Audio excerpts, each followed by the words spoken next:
Excerpt from Satirical History of Montana, New All Too True Blue Alternative State Histories.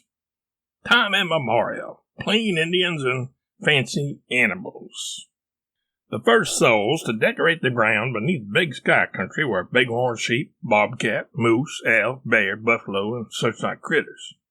There were also, from very early on, mountains, snow, and, of course, an overarching expanse of big sky there. And then came the plain Indians. They were called that because, seldom receiving company, they hardly ever got gussied up. They were plain in their dress. In fact, in the summer, the plain Indians sometimes wore virtually nothing at all. They were practically naked. That's what was in Montana before the cowboys and homesteaders came. Truth be told, why not for a change? There are still more elk, deer, and antelope in Montana than there are humans. And discouraging words are seldom heard there, mostly because the place is so sparsely populated and whiners tend to move away or stay away. When Russell Stover came through the area selling his boxes of candy, he painted this picture of his best customers. 1866 to 1868, Red Cloud's War. During the Red Cloud's War, while the Indians and cowboys were enjoying a friendly game of field hockey, a fight broke out. Things got out of hand at what came to be known as the Fetterman fight, called that because Freddie Fatso Fetterman was the one who lost his cool and called Red Cloud a hockey puck in an insulting way. As some on both sides let their tempers get the best of them, things took a turn for the worse, and a few people even got hurt, mostly bumps and bruises, but a few flesh wounds too, as you might be able to discern from this poem written about the athletic contest. Shown below. 1876, Custer's Boo-Boo. In 1876, George Strong-Arm Custer was riding along, minding his own business just south of Billings, when some Indians came out of nowhere and started counting coup on him and his men. Being the hothead that he was, Custer reacted violently, and the encounter ended up as a general melee, as attested to by this Polaroid of the bunch involved, taken by Mike Brady. Late 1870s cattle drive from Texas. In the late 1870s, two former Texas Rangers, Woodrow Wilson and Augustus Gloop, took a herd of cattle from their old ranch in Texas to their new ranch in Montana.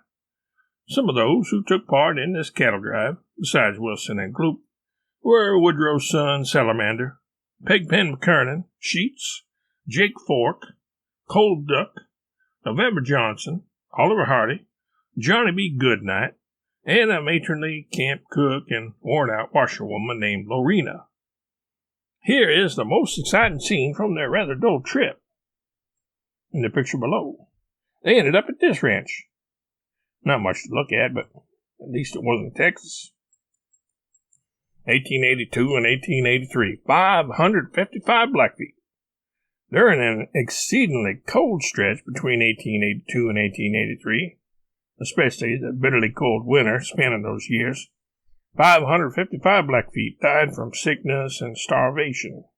Their livestock had been taken from them, and no food was delivered to them during this time, as had been promised to them and agreed to by the authorities.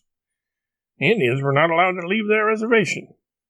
The BIA, a government agency whose acronym, when expanded, stands for Bossing Indians Around, agent, had sold the food intended for the Indians to line his own pockets.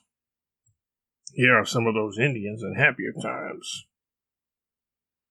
1889, Statehood. Montana became a state in 1889, and not just any run-of-the-mill state. It became the second largest state after Texas until 1959, when Alaska's statehood pushed Texas to number 2 and Montana to number 3.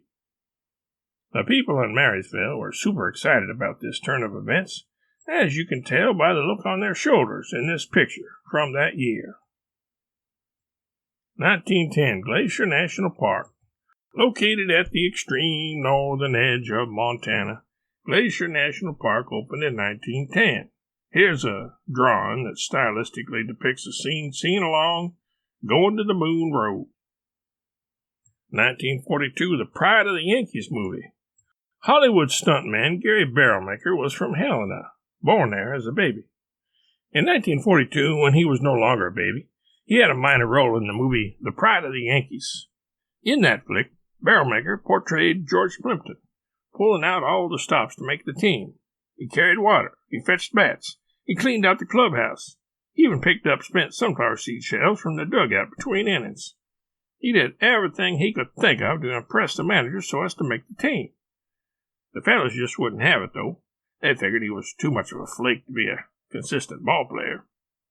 Here's Barrelmaker, handing George Herman Babe Ruth his bat in an attempt to ingratiate himself with the Bambino.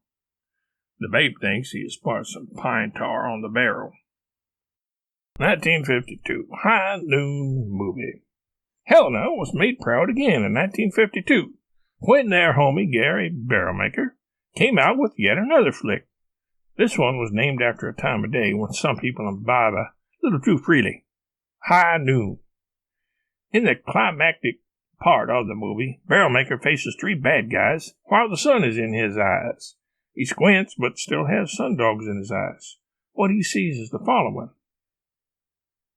From left to right, Rip Van Winkle, Wee Willie Winkie, and the Purple People Eater.